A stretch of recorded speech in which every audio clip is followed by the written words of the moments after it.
strong, empowered, authentic. What's up, Ginger Nation? This is Tosh. This is Darren, and you are listening to the Authentic Ginger Podcast.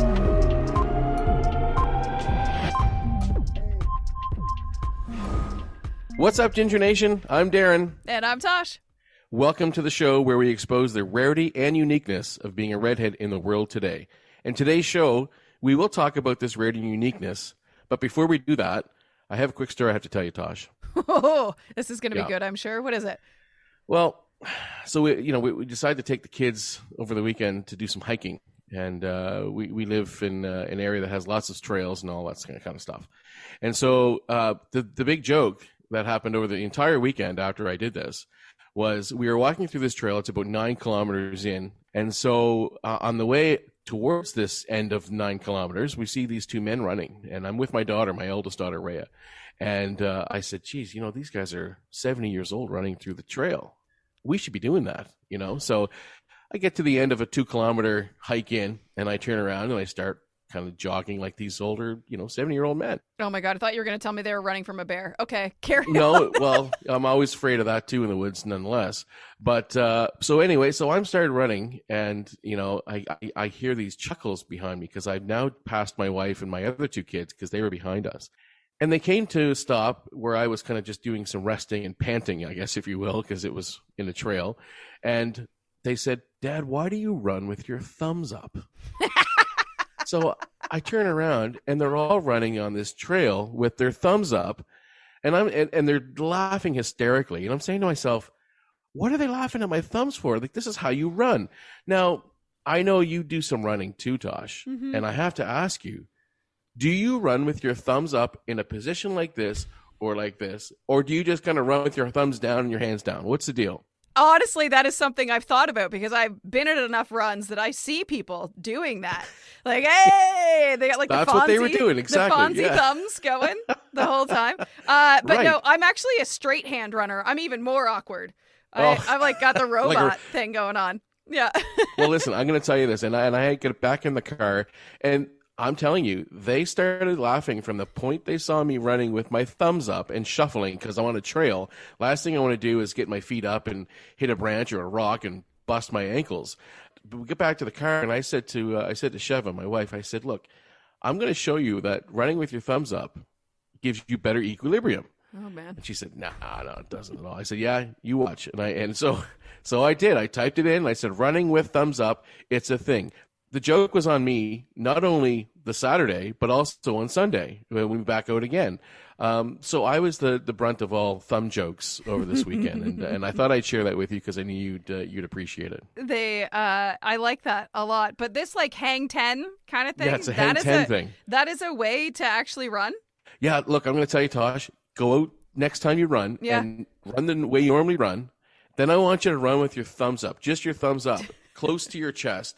And you will feel yourself running faster, upper. It's going to be up. You're going to be running up. You're going to feel like you're not being dragged to the ground. This gravity thing, right? Is that kind of the equivalent of having a red car because the red cars go faster? Is that kind of? Jeez, you know what? Now you're busting me. I am. Jeez. Other great things happened on the weekend, Ooh, not just your sudden love of running, but Yellowstone came back out. Are you a Yellowstone fan? Mm-hmm. I haven't watched it. Okay. I say that like, I've been watching for years. I haven't. I actually just binged it over the last couple of months. The first, there's now 4 seasons, and it started back up on Sunday night, too late. So we are recording this on Monday, and I haven't watched the first episode yet of season 4 because I go to bed really early. So I wanted to talk about that show because Cole Hauser, you don't watch the show, but do you know who Cole Hauser is? I've heard of, but I couldn't place him. Okay, so he plays Rip on the show. Okay. And I thought to myself, because I knew who he was as soon as I saw his face, because I grew up obsessed with Dazed and Confused. Mm-hmm. Okay, so he plays Benny on Dazed and Confused. Okay, yeah. Benny has got red hair, right? But Rip in Yellowstone has black hair, black beard. And I thought to myself, why are they hiding that? Gingers can be cowboys too. I would never think. Yeah. So, but to me, because I knew he was a ginger, he looks ridiculous with dark hair. Right. Anyway, there's a reason and a science behind the reason that they did that. Beth, who plays actually her name's Kelly Riley, in real life, Beth is her spot on the show. She is also a ginger. And because they're love interests, they didn't want them looking like brother and sister. So they asked him to dye his hair black. What? Yes. Isn't that kind of funny? I think it's impressive. I'm just questioning why. Why can't we have two gingers in love? Apparently they'll look like siblings. Okay. So, but then that brings me to something else. So Kelly Riley, looking at pictures of her husband online, he looks like a ginger. Okay. And then it got me thinking about something else, because as I was looking for stuff today, apparently Topher Grace is a natural ginger. Ooh, I didn't know that. I did not know that either. No. Side note before we carry on that, do you know that Topher is short for Christopher? Now that you've mentioned it, I can see it, but I would have never, ever have guessed that. No. He never liked being called Chris, so people called him Topher instead. I'm not sure I'd prefer that, but anyway. So apparently he is an original ginger. And you remember that 70s show, the show that made him famous. His love interest was Donna. Yep. Laura Prepon, right? Mm-hmm. Natural ginger. Wow. So is his hair dark in the show because they didn't want two redheads dating on a show? I wonder. I couldn't find anything to back that. I tried looking and I couldn't back it. We're going to call up the directors of that show and ask. I think we should. I think we should. But then it also got me thinking, Laura Prepon's husband now, or partner or whatever, is Ben Foster, also a ginger. So it's like... You are blowing my mind this morning. I know. You're welcome. You're welcome. You're welcome. And also, if we want to keep up with Laura, who, since dyeing her hair black for Orange is the New Black, she's kept it black. For many, many years now, but she actually has like a daily cooking show. She's got kitchen utensils and she's got menus, and she's got a pretty big thing going on. She's got like over 20,000 followers on her Prep On Kitchen Instagram page. Anyway, I didn't check it on Facebook, but that's crazy. I know. I dig it. I also would like her to go back to her ginger hair though. Yeah. Why not?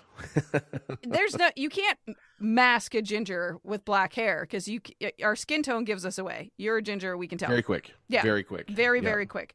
So and plus we're a ginger show. And that, yeah. So we could have her on the show someday and just ask her why she's keeping her hair black instead of red, especially because your hair's black. You have to constantly be covering roots. Right. When your red starts to come back through. Totally. 100%. What did you told me before that Ginger's hair doesn't go gray, it goes white, right? So right. Yeah, there's that too. It just seems to me like more of a reason to go back to your natural color. You know, one of the things that I wish we could see a celebrity at, Redhead festivals that happen throughout the world. In 2018, when we started Authentic Ginger Clothing, I was super shocked how many festivals are dedicated to the ginge, to the red hair. Okay. And you know, in doing some research upon that, I made phone calls to a lot of the different organizers of these festivals. I'd say I reached out to 8 festivals, and unbeknownst to me at that time, you know, a lot of these organizers put these festivals together to sort of spread love and, you know, peace and just kind of have a sense of belonging area for redheads to assemble and be themselves. And I thought that was really interesting, because what you don't know, you know, and now we're in 2021, there are people out there still who don't really realize that redheads are still bullied, that redheads are still made fun of. I had to really dig deep and start to understand these festivals and why they take place. And one in particular that comes to mind that I want to talk about today is called the Redhead Days in the Netherlands. Okay. So I'm not sure if you've seen that one or heard that one. But it's this exciting event that happens in August every year. I think last year was a bit of an anomaly just due to COVID. But in 2022, on August 26th to the 28th in Tilburg, Netherlands, the Redhead Days will be back again, seemingly stronger than ever. It's their 15th anniversary. So you're probably wondering, what happens at these festivals. Yes, I am. Actually, that was my next question. Of course. Of course. Well, here's what you can expect. Snippets of next year's festival in August of 2022. There's going to be pub crawls, there's lectures, there's kids playgrounds, there's photo shoots, open mics, parties, dinners. Check this out. Yoga. So Redhead yoga, that would look kind of cool. Yeah. Barbecues, hot tubs. But then you move on to that. You move on from that to campfires, which I think would be really super cool because you can camp. Like, there's an area for tenting. Art workshops, treasure hunts, music performance, and speed meets. Like, we're talking basically it's speed dating, if you will. In 45 minutes, you can have short conversations with lots of different people. Boring people, perhaps. Fascinating people. Maybe. Or, of course, people you would like to talk to again later. I'm going to have one of the organizers on this show in the coming months, leading up to the festival, and they're going to tell us all about this particular festival. Now, how cool would it be for us to be at that festival, Tosh, and do a live show? Like, yes. It really does look quite amazing when you go on the website. This episode was brought to you by Authentic Ginger Clothing. For more information on Authentic Ginger Clothing, go to www.authenticginger.com. I would, in a heartbeat, jump on a plane and go to the Netherlands. Yep. Well, yep. Anywhere at this point in my life, I would go anywhere. Yeah. You could tell me that it's in a dumpster behind, the Circle K, and I'd be like, let's go. I'm in. Is the Redhead Festival back there? Yeah. That is a convenience store Terrible. if you're not listening on the east coast of Canada. That's right, yeah. Sorry about that. Yeah. Sorry about that. So that's what I have for you with Redhead Festivals. I'm looking forward to seeing what else is out there, but I really kind of pinpointed this one. So you said that's in August. Yeah.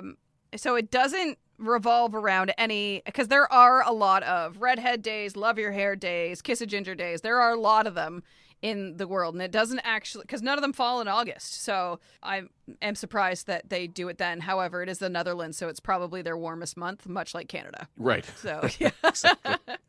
So, yeah. Speaking of those days, we launched this podcast on the 5th of November, which happened to be National Red Hair Day and also Love Your Red Hair Day. So we were pretty stoked to get to do it on that day. It will always release on Tuesdays from here on out, but we just wanted to be a part of that special day. And that was a day that actually was created by a couple of sisters. Huh, I didn't know that. Yeah, Stephanie and Adrian Vendetti. They created National Redhead Day or Love Your Red Hair Day when they noticed how hateful people were being about their hair. So they launched that back in 2015. So quite a few years ago now, which is gross to say that 2015 was quite a few years ago now. Yeah. But anyway. Anywho, so that's what they did, and I think that's really cool that they took that initiative to do it, and now, it's it's national, so it's not worldwide, it's more North America, I suppose, but that's pretty neat. That's what I was getting confused with, Tosh, is the world versus a nation. Yeah. In doing some research way back in the beginning, it was really hard to decipher which day, a Redhead Day of some sort was Canadian or U.S. Canadian or the rest of the world. So I'm glad you're clarifying this. And I could be wrong on that, but I feel like national nowadays kind of lumps us in with the States as well, just for days like that, like, right. Love Your Dog Day and things. Yeah, and things, right. The ones we want to be a part of. Should Love Your Wife Day. yeah, there really should be one of those. Right. World Redhead Day is a World Redhead Day, but it is May the 26th. Oh. So that is the day where the whole world loves us gingers. The whole Perfect. world. That's awesome. We should have a national anthem, quite frankly. Or I guess an anthem in general, because, again, we're back on the national and international thing there. The world anthem. If someone wants to just come up with an anthem, that would be, and maybe there is one out there and I just don't know it yet. Yeah, good point. There very well could be. There really could. If someone knows, please let us know in the comments. What else do we have? There's a laundry list of them. So there's Kiss a Ginger Day. Kiss a Ginger Day started in January, or it's on January 12th, and that was kind of a kickback if you will, use my pun on words, for Kick a Ginger Day, which happens in this month as well. It's the 20th of November. So Kiss a Ginger Day was kind of the makeup for that. And then, yes, of course, we do get into Kick a Ginger Day, which is November the 20th, which I don't think...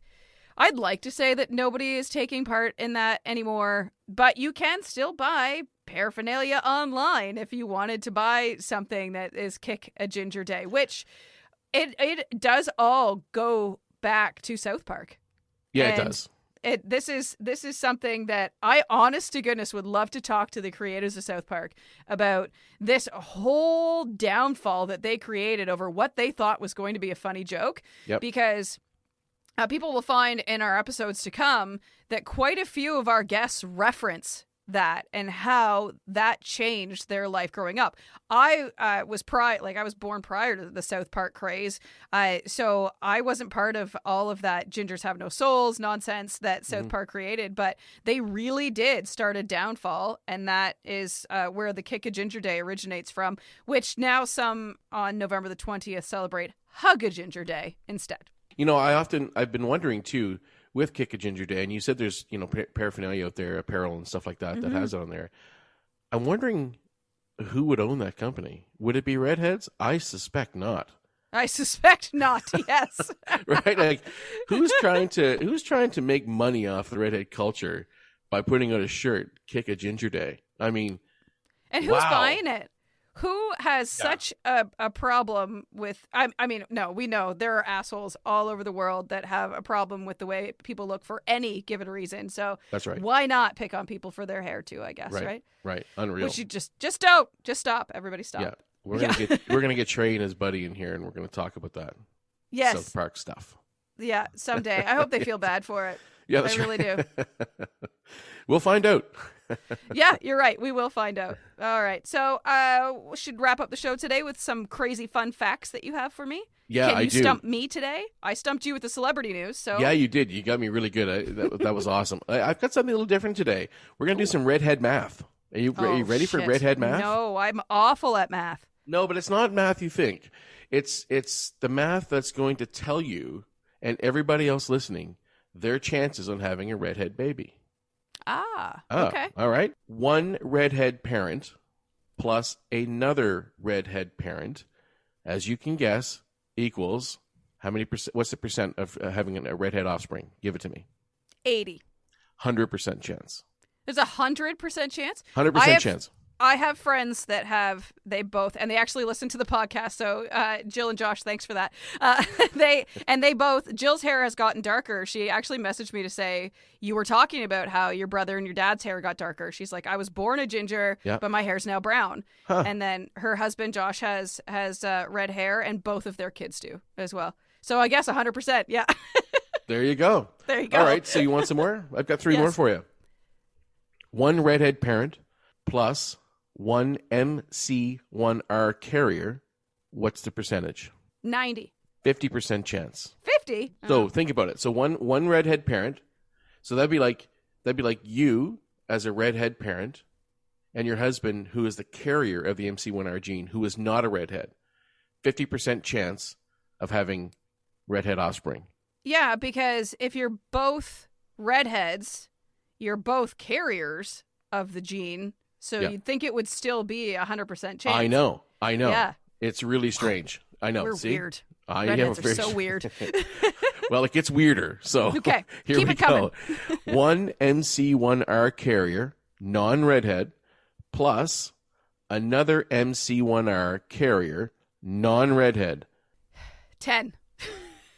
25. Pretty close. 25. Just throwing random numbers out there. Yeah. Yeah. So this actually would be my situation. So we would have a 25% chance of having redhead offspring, my wife and I.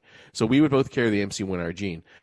I'm guessing right now because, you know, all of our kids have red hair. So that doesn't seem like 25% chance to me. That seems like 100%. Sure does. The way it is. Okay. So you should try for one more and see if you get a ginger again. Awesome. Where do you start? You ask your wife. Right. Wow. I bet you she says no. I guarantee you she'll say no. All right, so here's one last one for you, which is you're probably going to guess this one right out of the bat. One MC1R carrier plus a non-carrier. Well, I'm going to say none. 0%. Bingo. All right. 0% chance of having a redhead offspring. Look out, folks. Likely, if you're listening to this podcast, you're going to have a redhead baby. So I'm going to finish off today with 6 things you should never say to a redhead. Ooh. Yeah. Okay. And maybe you can sort of check mark each one of these. I already agree with them, and I don't even know what they are. Okay, perfect. All right, number 1. Is that your natural hair color? Oh, my God. Uh-huh. Okay, yep. Yeah. Figured as much. Number 2, do you have to put on more sunscreen than non-redheads? Yes. Okay. Yep. Now, here's one. How many times have you had this? Number 3, are you Irish? Yes, but I will proudly say, yes, I am. So. But you actually are. Yeah, but I actually am. Yeah. Right. Okay. All right, so that's perfect. Number 4, you probably shouldn't wear pink. It clashes with your hair. I remember that as a kid. But I was so terrified of the color pink because everybody said that red and pink clash. So you can ask, I mean, I'm very tomboyish as a kid anyway, and even still kind of now. So I wouldn't have worn pink unless you paid me. Yeah. Look, I don't. My daughter, my youngest daughter, Aria, she has a T-shirt that's really vibrant pink, and it looks fantastic on her with her red hair. And she has more of the red hair than our middle child Mila. I think pink goes perfect with red hair. No questions, no qualms at all with it. It's the contrast. So number 5, redheads have crazy tempers. Bullshit. It's bullshit. I mean, yeah. I'm putting that in there because everyone who's going to listen is going to say, oh, my God. Yeah. If I have to hear that one more goddamn time, yeah. I'm going to have more than a temper. It's going to be putting you somewhere that you don't want to be. Yeah. Pow. Good night. You know. Let me show you my temper. Let me show you that. Yeah, exactly. And finally, number 6. Don't know if you're going to like this one, Tosh. You would look amazing as a brunette. That's gross. What a horrible thing. I thought you were going to go, does the carpet match the drapes? That's what I thought you were going to say. Yeah, you know what? I mean, I was thinking about that one, and the problem with that one to me is that it seems to be the most widely spread myth, if you will. Look at my eyebrows. It's the same thing I use when people go, yeah. People go, are you a natural redhead? Well, you could look at my eyebrows. They'll give you the answer. Yeah, that's right. Yes, but if you colored your eyebrows, it wouldn't be able to tell. So we have to go to skin tone and freckles. True. And the freckles, yeah. God, the things we're learning. It's beautiful. That's unreal. So that's what I have for you for today's fun facts in the redhead culture, Tosh. I agree with you. So have yourself a very ginger day. You've been listening to the Authentic Ginger Podcast. Become a part of the Ginger Nation by liking, subscribing, following, and leaving a review wherever you listen to podcasts. This podcast was produced by Tosh Taylor of the Podcast Hub Productions. Find her online at podcasthub.ca.